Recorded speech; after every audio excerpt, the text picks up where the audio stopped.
ब्रेकनंतर आपल्या सगळ्यांचं पुन्हा एकदा स्वागत. संभाजीराजांनी वयाच्या अवघ्या 16व्या वर्षी ज्या पद्धतीनं ग्रंथ लिहायला सुरुवात केलेली आणि त्याचप्रमाणे नाशिकमधील 16 वर्षीय चारू दत्तनंही तसाच प्रवास सुरू केलेला आहे, मात्र एका वेगळ्या पद्धतीनं. कसा पाहूयात.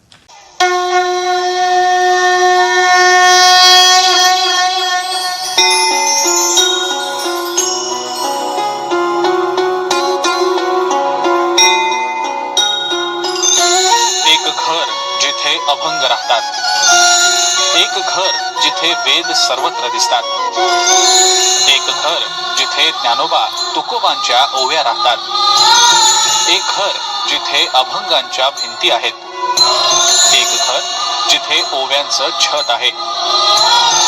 चला एका अशा घरात. महाराष्ट्राला संतांची मोठी परंपरा लाभलेली आहे आणि या संतांचे अनुयायी, त्यांचा भक्तगण देखील तेवढाच मोठा आहे. मात्र नाशिकमध्ये आज आपण अशा एका भक्ताला भेटणार आहोत की ज्याचं संपूर्ण कार्य आणि ज्याची दिनचर्या ही अत्यंत आश्चर्यकारक आणि चमत्कारिक आहे. कोण आहे हा भक्त आणि नक्की त्यानं या सगळ्या भक्तीपायी काय केलंय आपल्या घरामध्ये, बघूयात या खास रिपोर्ट मध्ये.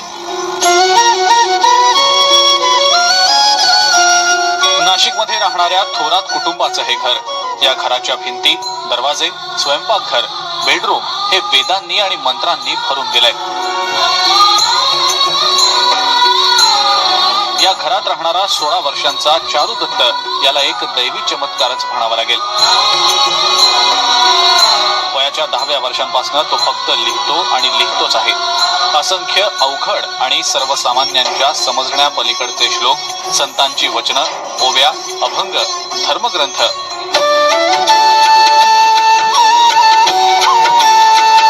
चारू दत्तच्या घरात पाऊल ठेवल्यानंतर घरातला एकही कोपरा, एकही जागा अशी नाही ज्या ठिकाणी त्यानं हे लिखाण केलेलं नाही.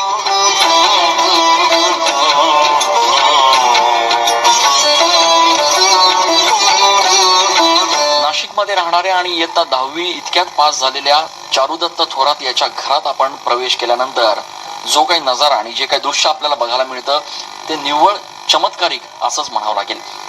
चारुदत्त खरं तर 10वी आता पास झालेला आहे आणि त्यांनी 11वी मध्ये प्रवेश घेतलेला आहे. मात्र त्यांचं संपूर्ण घर हे जणू एखाद्या वेदाचं भांडारच झालंय, असं परिस्थिती आणि असं चित्र या घरामध्ये आल्यानंतर बघायला मिळतं. घरांच्या भिंतीवर, पंख्यावर, घड्याळावर, स्वयंपाकघरातल्या ओट्यावर, भांड्यांवर, कपाटावर, खिडक्यांवर जिथे जिथे म्हणून जागा दिसेल तिथे 16 वर्षांच्या या चारू दत्तनं मोठ्या साधू महंतांना देखील जमणार नाही असे ज्ञानेश्वरीतले पाठ लिहून ठेवले आहेत. लहानपणापासूनच चारू दत्त हुशार आणि इतरांपेक्षा वेगळा आहे. मित्र होते, मात्र त्याचं मन हे वेगळीकडेच होतं.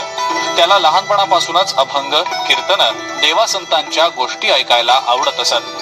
मात्र जसा जसा चारू दत्त मोठा होत होता तसतसा त्याच्यातल्या प्रगल्भतेचा अनुभव घरच्या लोकांना येत गेला.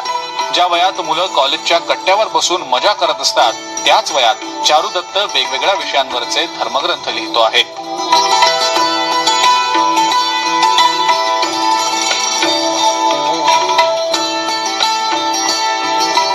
मानवी जीवनाचा प्रवास, त्याचा अंत, मोक्ष याबाबतचं त्याचं विश्लेषण ऐकून भल्या भल्यांना थक्क व्हायला होतं.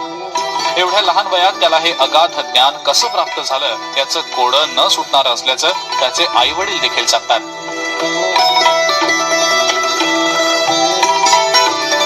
आमच्या पोटी आम्ही असं काय पुण्य केलं होतं की आमच्या पोटी असा मुलगा जन्माला आला. आम्ही तर त्याला अगदी म्हणजे त्याची सेवा नाही तर ही साक्षात विष्णूची, देवाची सेवा आहे.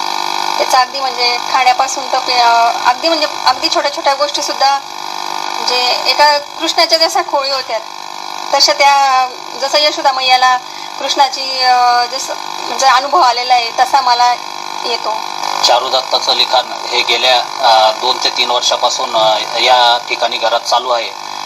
त्याचा अभ्यास पाहता हे संतांप्रमाणे त्याचं हे लिखाण झाले. त्याचं कोणत्याही प्रकारचा ग्रंथ न वाचता आणि कोणत्या प्रकारचा संस्कृत या विषयाचा अभ्यास नसताना त्याने जे लिखाण केलेलं आहे ते वेदांमध्ये, ब्रह्मवेद, जीवनवेद या प्रकारच्या वेदांमध्ये त्याचं लिखाण होत आहे आणि सातत्याने चालू आहे. चारू दत्तच्या आईवडिलांचे अनुभव थक्क करून टाकणारे आहेत. एकदा समाधी अवस्थेत लिहिण्यासाठी बसलेला चारुदत्त तब्बल 12 ते 15 तास सलग लिहितच असतो. अनेकदा मध्यरात्री बंगाली, कन्नड तसंच इतर भाषांमध्ये अस्खलित संतांच्या ओव्याही म्हणतो. अनेकदा तर मध्यरात्री उठून लिखाणही करतो. विशेष म्हणजे एवढं सारं लेखन करून देखील चारुदत्तला 10वीत 80% मार्क्स मिळाले आहेत. धर्म, ज्ञान, मुक्ती, स्वर्ग, नरक, मोह या आणि अशा अनेक विषयांवर चारुदत्त धर्मशास्त्राला आधारभूत असे संदर्भ देत त्याचं विवेचन करतो. चारुदत्तचे आषाढी वारीबाबत तसंच नाशिकमध्ये होणाऱ्या सिंहस्थाबाबत सडेतोड विचार ऐकून कोणी महात्मा किंवा मोठा संत आपल्याशी बोलत तर नाही ना असा भास आपल्याला होईल. लोकांनी लोकांसाठी करा अशी एक भूमिका आहे आणि योग्य काळी हे सर्वत्र प्रस्थापित होईल. आता आपण आज समाजात पाहतो, समाजात संगत बिघडते, समाजात लोक वाईट मार्गाने जातात. का? कारण की याला मूळ ज्ञान नाही, संस्कार नसतील तर काही नसेल. विज्ञान आहे परंतु विज्ञानामध्ये अज्ञानता नाही पाहिजे. विज्ञान असेल परंतु त्यामध्ये संस्कार ही सर्वात मोठी बाब आहे. गेल्या काही दिवसांपासून चारुदत्तची ही प्रगल्भता पाहून घरचेच नाही तर परिसरातले लोकही थक्क झालेत. चारुदत्तच्या या वर्तनाबाबत वेदशास्त्राच्या अभ्यासकांना हे एक वेगळंच रसायन असल्याचं वाटतंय. नाशिकचे प्रसिद्ध वेदाभ्यासक आणि धर्माला शास्त्राची जोड देण्यात ख्याती असलेले विश्वासराव साक्रीकर यांनी या सगळ्याचं विश्लेषण केलंय. हे जो तो मुलगा लिहितो आहे हे मनाने लिहित नाहीये, हा कॉन्शियस कॉस्मिकने लिहितो आहे. आणि तो जे अभंग लिहितो, जे काय त्याला सुचतं, ब्रह्मांडाच्या विविध यंत्र लिहितो, आकृत्या काढतो, हे सगळंच्या सगळं कॉस्मिक कॉन्शियसशी संबंधित असलेली गोष्ट आहे. आणि कॉस्मिक कॉन्शियस जो आहे हा प्रकाशाच्या वेगाने कुठेही जाऊ शकतो असं आपण म्हणू शकू. मन जर जाऊ शकतं तर कॉन्शियस, सबकॉन्शियस आणि कॉस्मिक कॉन्शियस अतिवेगाने कुठेही जाऊ शकतो. अवघ्या 16 वर्षांच्या चारुदत्त थोरातनं आतापर्यंत लोकांना चकित करणारे ग्रंथ लिहून काढले आहेत.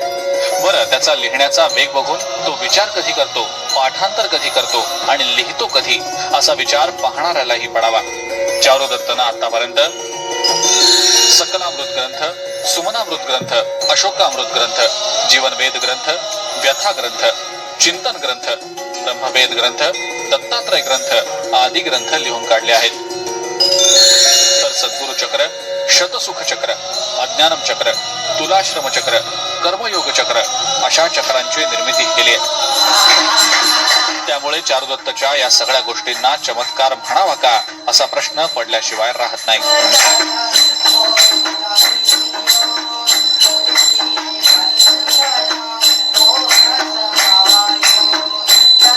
ज्ञानदेवे रचिला पाया तुका झालासी कळस अशी जरी ओवी असली तरी नाशिकच्या चारुदत्तनं मात्र आता याही पुढचा प्रवास जो आहे तो त्याच्या लिखाणाच्या माध्यमातून सुरू केलाय.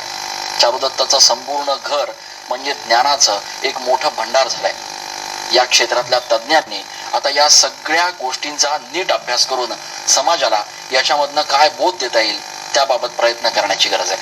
नाशिकहून कॅमेरा पर्सन आकाश येवलेसह मी चंदन पूजाधिकारी, TV9. तर आमचा स्पेशल रिपोर्ट पाहिल्यानंतर आपल्याही लक्षात आलेलं असेल की चारू आकाशा एवढा हा या आम्ही कार्यक्रमाला नाव देण्यामागचं खरं कारण काय, त्याच्याशी देखील बातचीत करणार आहोत. त्याचबरोबर मुकुंद जे आपल्या बरोबर देखील बातचीत करणार आहोत एका छोट्याशा ब्रेक नंतर.